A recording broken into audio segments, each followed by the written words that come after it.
Welcome to Ministries That Podcast, where I talk to successful ministry leaders about how they're using podcasting to amplify their mission and grow their ministry so you can too.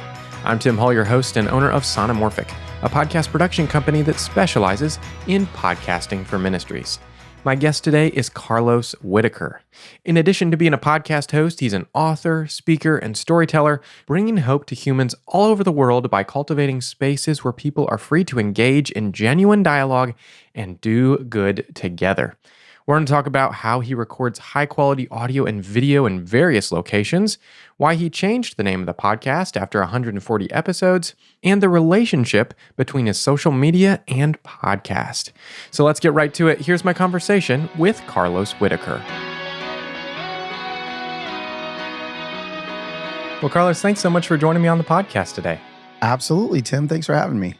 Yeah, so I think I was introduced to you probably through my wife listening to That Sounds Fun years ago, and your name came up, and I've seen some of the work that you've been doing over the years. And then when I recently had Amanda Bible Williams on the show talking about She Reads Truth, she brought up your name as someone who'd be great as a guest on the show. So I'm glad to have you on and talk about your show. And you started Human Hope, which was the original name, back 4.5 years ago, back in March of 2021. Yeah. And it's since changed names to the Carlos Whittaker podcast, and we'll talk a little bit about that name change later on. But the description for the podcast reads, "In a world more connected and yet lonelier than it's ever been, Carlos Whittaker is bringing humans together all over the world. Backed by the power of a massive Insta-familia, his enthusiastic social followers tune in daily and join forces with Carlos to find connection, do good, and be in community. In this podcast, Carlos creates a space where people are safe to engage in conversation about topics that matter most. His motto, don't stand on issues, walk with people." So I'm glad to have you on the show today, Carlos, to hear about your podcasting journey. And to start off, I'd love to know, as you're thinking about, we were just talking about 2021, starting the podcast, 5 years in, how has having a podcast helped you amplify your mission and grow your ministry? Yeah, absolutely. I think that, having a podcast, I need to let you know something. Like, I actually had a podcast before anybody had a podcast. Okay. Tell me about that. I had a podcast, numerous podcasts. So I started a podcast in 2005. Okay. Yeah. Called the Ragamuffin Soulcast. Okay. Really? And I was a worship pastor in Southern California. Gotcha. And somebody had turned me into a podcast that was called the Bald Worship Leader Podcast. And I was a worship leader. So I was like, oh, this is cool. Like, how does this work? It downloads to my phone. And then I listened to this guy talk. So I loved video editing and, I loved all that stuff. So I was like, let me try this. I started a podcast called the Ragamuffin Soulcast. That was literally like, now, again, remember, this is 2005, but I was like the number 2 Christian podcast behind Joel Osteen for, this is not an exaggeration, for like 18 months. Like it was Joel Osteen, it was me. And so, and I need to find those old episodes because I had this like listener group of worship leaders around the country that were listening to my podcast every week. And they found me through my blog. Again, back in those days, we were blogging. But all that to say, I've been doing this a long time, like in different iterations. No kidding. And I'd stopped. And then I'd actually had Annie on another iteration of my podcast in 2011. Okay. This was a podcast that I called, the Pew Party Podcast, where I talked about all things like church subculture. Okay. And so I had her on an episode of that, and I will go ahead and take credit for making Annie Downs go, that was a lot of fun. Like, I wonder if I could do this. And so, like, I like to tell people that I got Annie podcast. Now, I'm sure that wasn't the case, but she was on my podcast. That's great. Before she had That Sounds Fun. Yeah. And then, like, I dabbled in podcasting where I do 10 episodes and then quit, 5 episodes and then quit for years until Annie got a hold of me and said, hey, how would you like ad money? And the next thing you know, it's been 4 years and I'm still podcasting. That's so, great, man. I think signing a contract was good for, for a little bit of consistency and really started showing me the fruit of it, man. I mean, I get to travel around and I would say that the podcast is definitely a lot smaller of the amount of people that listen to that verse that like listen to me every day on Instagram or something like that. But I found that the people that come up to me that listen to my podcast, I feel like they really know me. Whereas the people that follow me on Instagram barely know me. So it's been cool to kind of build this tribe of deep heart connections with people. Yeah. Yeah, I mean, that's the great thing about podcasting is people are spending a lot more time with you than they are on social, right? Like, I Yes. mean, they're not just watching seconds here and there, swiping through stuff, but they're spending minutes, hours, whatever that ends up looking like. So I feel like I should have done some more research, Carlos, and I didn't realize. No, bro. If you would have been able to dig that up, then you would have probably needed a job at the New York Times, like some investigative journalist. Yeah, so I mean, 2005, you were loading podcasts from iTunes onto your iPod. Yes. It's basically what people were doing, or listening on their computer. If I'm sure people did that, but no, it was definitely iPods. But that was the main thing. Yeah, back then. So you're saying it kind of went in spurts for a while, and then you were talking with Annie and having conversations, started the podcast in Human Hope, at least in 2021.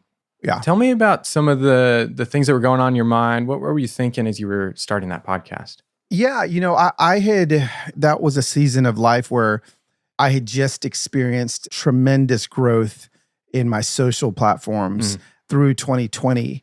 And I'd found that a lot of the conversations I was trying to have on Instagram and on socials, there just wasn't the ability for people to sit and listen to everything I wanted to tell them. So I was talking about racial justice. I was talking about things that needed more than a 5-minute video on Instagram. And so the podcast thing was awesome. Like I did a couple interviews, but still mostly was just me looking at the camera and talking. And I think that the people that wanted that found it, and the people that wanted a little bit more of that on Instagram made their way over to the podcast. To Human Hope is what I called it. And, I felt like in that season of what I do, that's what people were really desperate for. And so that's what I was trying to give them, again, tackling tough conversations in grace-filled ways was kind of the lens at which I viewed every episode back then. Nice. Yeah. I went back and listened to some of that first episode that you had with Sharon McMahon. Yeah. And I got the impression that kind of going into it, you were kind of like, hey, let's do this thing. Didn't have a huge plan necessarily going into it, but it's, turned into this, 4+ years of podcasting. So what was your goal back then, or the hope that you had as you were like, let's start this show called Human Hope, and this is what I'm going to do? What did that kind of look like? Again, as you've realized probably quickly with me, like I'm not a big planner. I kind of have always been like, shoot from the hip and let me ride this wave, see where it takes me. I definitely didn't think that the wave would last this long. I'll be honest with you. I didn't think that I'd be podcasting right now. And still, like even if coming in at the end of 2025, I'm like talking to my assistant, like, are we doing this again next year? And then I'll get somebody's like, oh my gosh, thank you for that episode. And I'm like, okay. I mean, literally, what's this costing me? An hour a week where I'm talking, into a microphone, helping people navigate some tough things. So yeah, I think at the beginning it was give me a better place to unpack my deeper thoughts on society and culture. And, I remember when I was meeting with Annie and the team at That Sounds Fun Network, making the decision to not put it in the Christian category, to put it in society and culture. And I said, I just feel like I don't want to be over there. Like, not that I'm not a Christian, but I just feel like what I want to talk about is a little bit more over here in the society and culture space. And so, yeah, there was definitely a lot of purposeful decisions that were made to place the podcast in front of people that maybe I was looking to try to get in front of. And so, yeah, man, it was really good. I mean, there was a lot of deep, especially that first year, a lot of really deep conversations about society and culture that I'm really grateful are even still there today. Yeah. So what were some of the challenges as you think back to getting started and doing this consistently? What were some of the challenges that you didn't anticipate as you were starting to turn this thing out? I definitely, after 7 episodes, like, well, what else are we going to talk about? I just remember going like, man, like I got to come up with one of these every single week, and I think there was a little bit of that at the beginning. That was pretty challenging. And then, so what it did for me is it made me really plan. Luckily I had a team that was helping me do that, looking for guests. It really stretched me. And so I'm grateful, for that. I think there were some other challenges as well for someone like me that spends most of his time talking to his phone on social media. You don't get the immediate feedback through a podcast like you would, other spaces. For sure. Especially back in 2021, like really podcasts on YouTube weren't a thing, And so, maybe there were a little bit, not like they are now. Mm-hmm. And so, it was just kind of like, well, I'm speaking into this void and I really hope that people are enjoying it, Oh, please rate the show on Apple Podcasts, and I'm like, oh, okay. And then I'd get one or two, like every 2 weeks, little stars. Yeah. I'm like, well, is anyone listening? But then you look at the data and now, oh no, people are listening. Yeah. Yeah. But again, I think it was tough to learn how to deliver these messages into the atmosphere and then not just wonder if they're floating around, if people are listening or not, So yeah, there was a little bit of that. Yeah, for sure. Because, as you've been saying, a lot of this started as kind of an overflow of what was already happening on Instagram, right? So you have a large social following on Instagram. You're bringing these same topics, but just able to talk with them about, more depth, more width. So tell me a little bit about that relationship. As time's gone on, you talk about something on social, like, oh, maybe I should have a podcast about this, or like, how does that kind of flow out, kind of in real time as you're interacting with folks on Instagram? That's definitely how it works now. Like I'm definitely week to week with my podcast. Like Whitney and I, my assistant, she's like, well, so what are you gonna do this week? I'm like, I don't know. I'll probably figure that out by Tuesday. And honestly, like I think people look to me as a person that can give them words about, again, the current cultural climate that maybe they don't have words for yet. So I kind of look at, what's going on. And again, like yesterday's episode came out. I recorded that on Wednesday and it was basically on like Christian subculture on Instagram and how everyone's just complaining about Halloween and Taylor Swift. And so, I'm like, okay, that's what I'm going to talk about. And I talked about it for 30 minutes, put a reel up today and it like took off. And I'm like, oh, okay. And then, hopefully that's going to pull people over to the podcast. Yeah. Where I'm like, hey, listen, I'm only giving you 60 seconds here, but I really go deep over here. So that's kind of how it works. I'm looking for what are the pain points that I feel my audience has, and let's talk about them. Nice. Yeah. So tell me a little bit too about, you're basically throwing promos at people as you're publishing the episode to, hey, go listen to the full thing. What have you found to be an effective way to do that people are actually deciding to click the link and jump over? Yeah. I've tried them all. I've tried I've tried the link in the stories. I've tried the DM or reply to this with the word. Yeah. I'll send you a link on ManyChat. Honestly, I'll tell you this, and I don't know if you found this. I think some of the podcasts on my networks have, but I definitely, when I talk about my podcast on my stories, the difference in the amount of people that see my stories that day dips dramatically.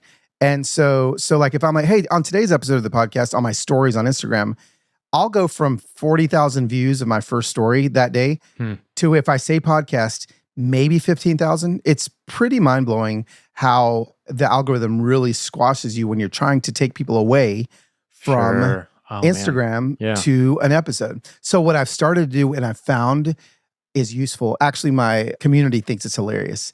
I will literally say, hey guys, today on the podcast, if you go search over on YOUTUBE and I'll spell everything out. I'm not kidding you. The algorithm doesn't know what to do and it doesn't squash it. And so when I say podcast or episode, Instagram immediately cuts my views in half. But if I don't, then sometimes I won't spell it out. Sometimes I'm like, hey, today where I'm having that long conversation, if you guys go listen, I talk about this. And sure enough, like it goes out to the masses. So those are some things that I've learned because, man, I've tried it all. I've tried to, all the hacks. And that's something that I've definitely found happens and helps. Interesting. Yeah. Yeah. So it's like realizing that you're saying podcast. It doesn't have necessarily the fact that people are clicking away, but specifically you've noticed that it's the word, the Interesting. actual word. Or if I type the word in a caption or type it on the screen in a story, that word, Instagram wants you to pay to Yeah. boost that post. Of course. Yeah. Of Yeah. course. There you go. There, yeah. Doing the back end magic of the Yeah. algorithm they Yeah. are. Yeah. So, man, okay. That's really intriguing. Yeah. But that's good to know that, like, if you figure out good ways in your community to kind of talk around it in enough way Yep. that they're going to still jump over there and take a Yeah. listen. And That's the way to do it. honestly, I have felt probably the best tool I've used recently has been like Opus Clips. Once I upload my podcast to YouTube and then I'll send a link to Opus Clips. And it's, the AI with Opus Clips is actually the best I've found. Like Yeah. it goes through and finds, whatever you want it to find, 30-second bits, but it sure enough will find the best 30 seconds. And so like, I normally use 1 or 2 from the top 5 that it finds out of the 30 that it finds. And, those things normally do really well. So Opus Clips, I definitely use a lot as well when it comes to marketing. Nice. Yeah. Because there's so many these days. Oh. I mean, like, we're recording in Riverside. They've got their own thing. They've got their own. Here, and sometimes they're okay. Yeah, sure. Like, Totally. Sometimes I was talking with one of my clients that we edit their show, and she was like, yeah, I feel like for some reason it picked the ad on, like, she was looking through all the clips and was like, how is that the right thing to pick? Yeah. Opus is really good from what I've seen, and does a great job of like grading basically how good it thinks it's going to perform, and it seems to work pretty well. Yeah, so it's working well for me. So. Nice, man. Yeah. So what's been fun, Carlos, about having a podcast, and then what's been not so fun? Yeah, I think the fun part is I've honestly gotten to meet a lot of great people through it. Like I've gotten to like my editor and I have become close. Like I've been able to deep dive and research into things that I never would have had I not had a podcast. Yeah. I do a lot of research for my books, but I love the research that I do for my podcast. And so, I feel like the podcast has made me a more critical thinker. I'm definitely more well-researched. Yeah, I think it's been good for my curiosity, I think it's been also good it's been fun that it keeps me looking for other things to be curious about. And that one of my big things this year has been helping people stay curious and always be a beginner.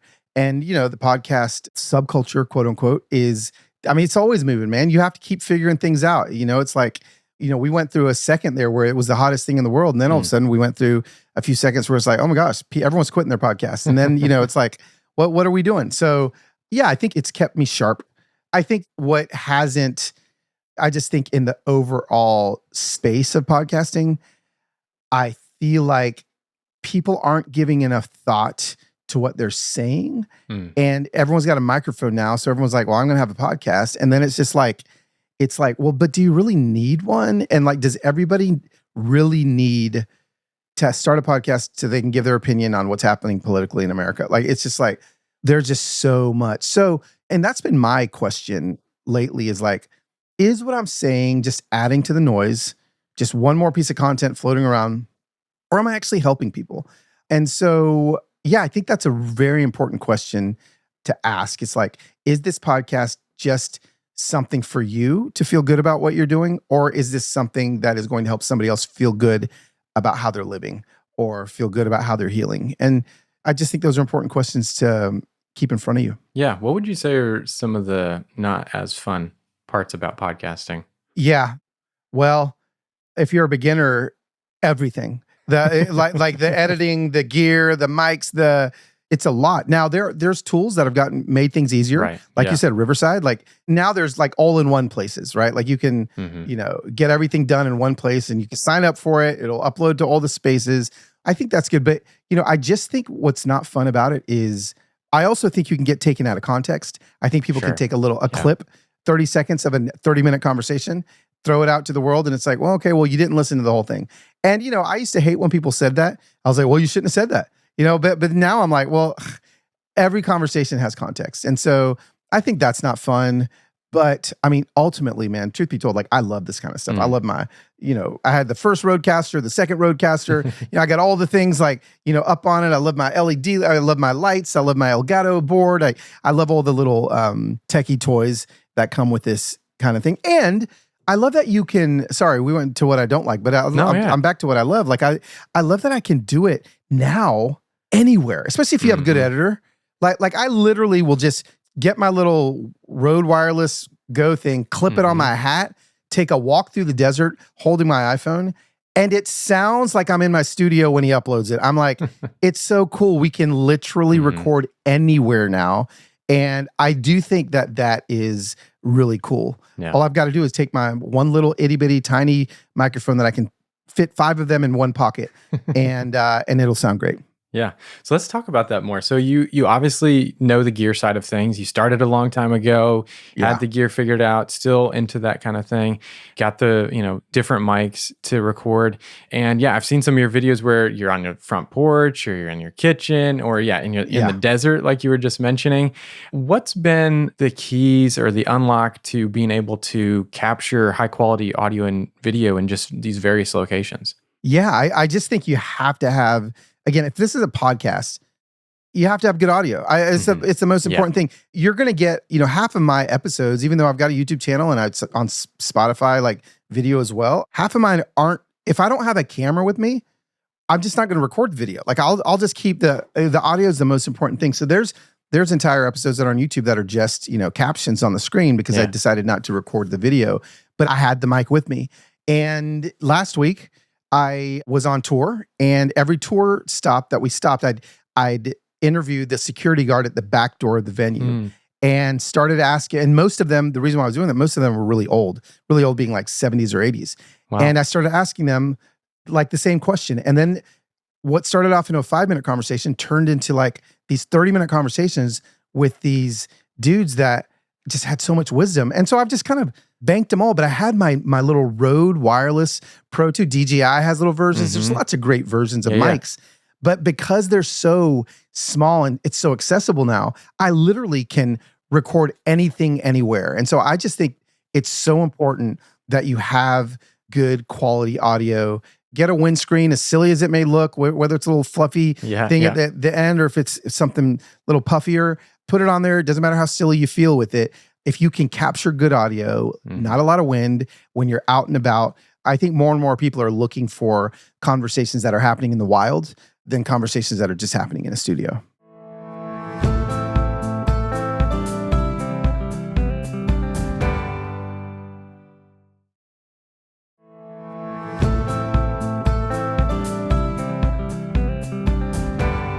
So you started, you were saying at the beginning, you were editing your own show and doing all of that. And then you mentioned you're working with an editor now. What made you decide, hey, now's the time to kind of switch from doing all the things myself to, hey, I need to get somebody else helping with this? Yeah, I think it was, I finally just hit the wall. I think it was 2 a.m. one Wednesday night where I'm just like in GarageBand, like moving things over. And I'm like, oh my gosh, I don't know if I can do this. And I did that, bro, for like 4 years. It was me. Like it was just me. And then I was like, editor's gonna be so expensive and I don't know. And bro, it was the greatest decision I've ever made. Like I just was like, so hold on. You're telling me I'm just gonna talk into this thing and then upload it to Dropbox and poof, it's gone. And someone else is gonna take care of the whole thing. And yes. There's great tools, obviously, like you do this for a living. Like there's tools that help you do it faster now. But I got to the place where it was interrupting the joy in my life.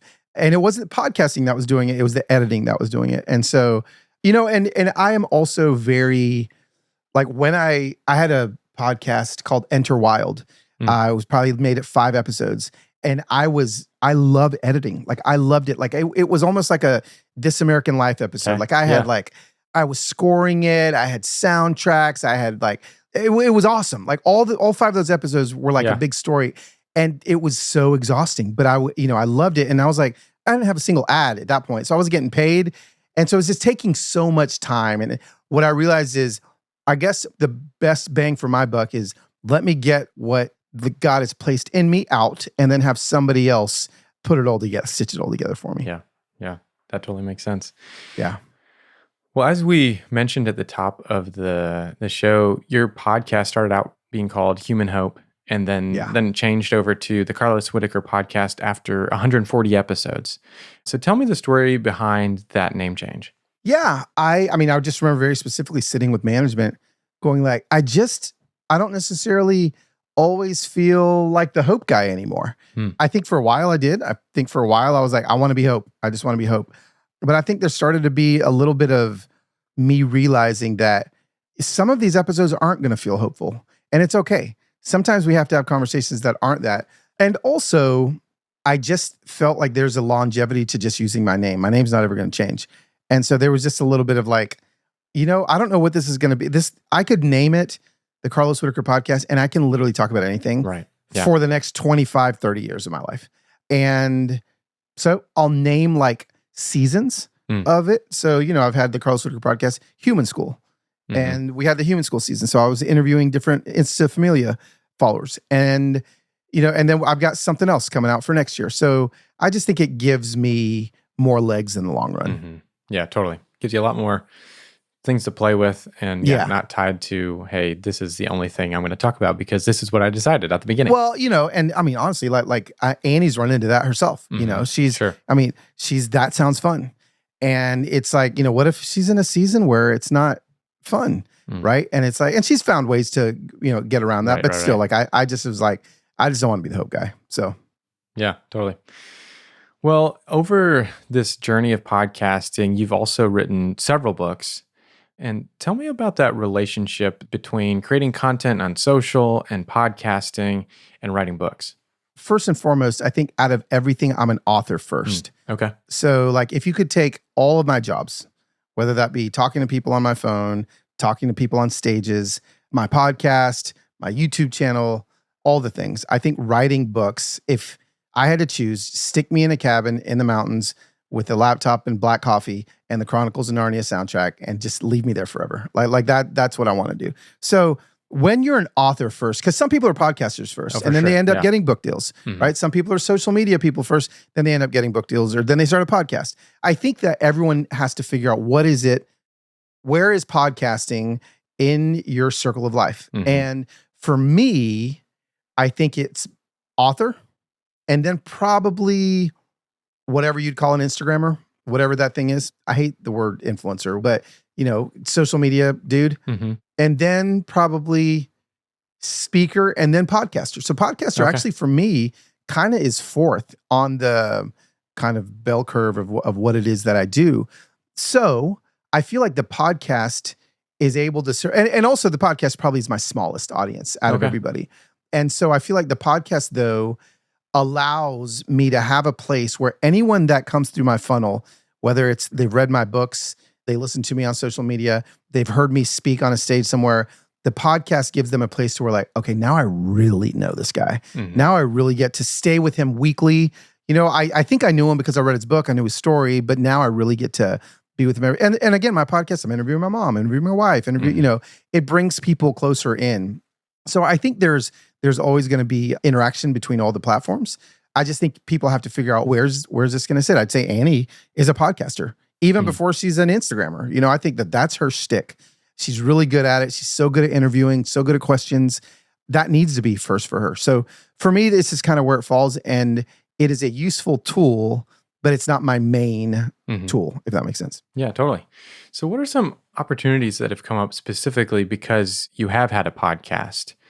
Yeah, I mean, I think, the book deals got bigger when the podcast got bigger. Yeah. And so I think I was getting book deals before, but having podcasts and having listeners really helps. If you're an aspiring author and you have some wherewithal where you can carry a conversation, start a podcast, like don't be scared to do that, because people are looking for other ways to connect with people that have influence in their lives. And so I think, the book deals have definitely gotten a little sweeter.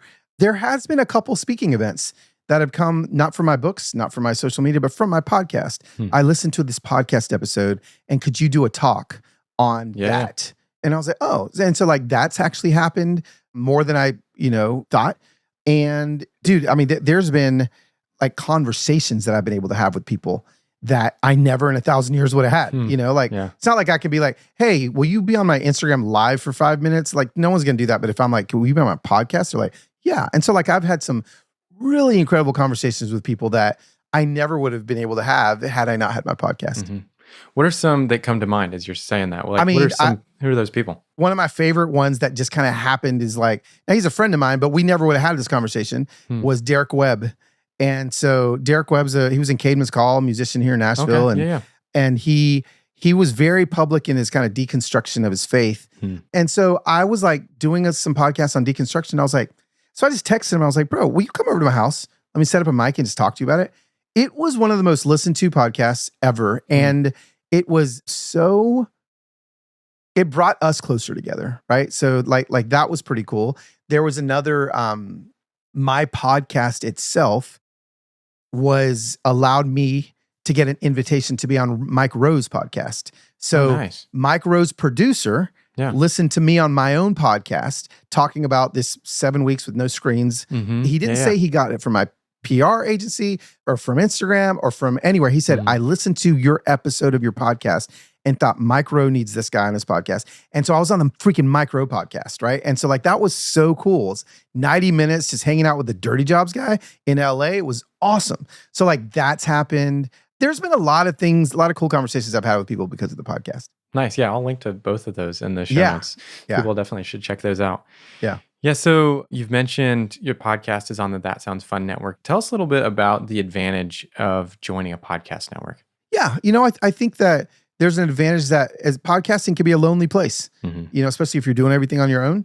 And so, suddenly now I've got Fallon, who I know is like rooting for me. She runs the network. Yeah. And I know that she is looking at my stuff, looking at my stats, thinking that they're publicizing it on their social channels.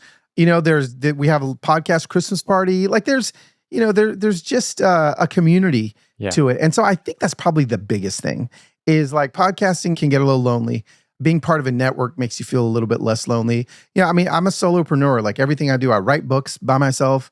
I talk to my phone alone as I'm walking through the airport. It's just a lonely thing. So being on a network is helpful. And then honestly, like if there's any sort of sales for ads and things like that involved, like you don't have to deal with that. Like they're doing that for me. Gotcha. Yeah. And I've gotten some cool free dog food out of it for my dogs. So, like it's, I think it's something that some people should consider. Yeah. Nice. Who are the people that you've learned the most from in your podcasting journey, and what did they teach you?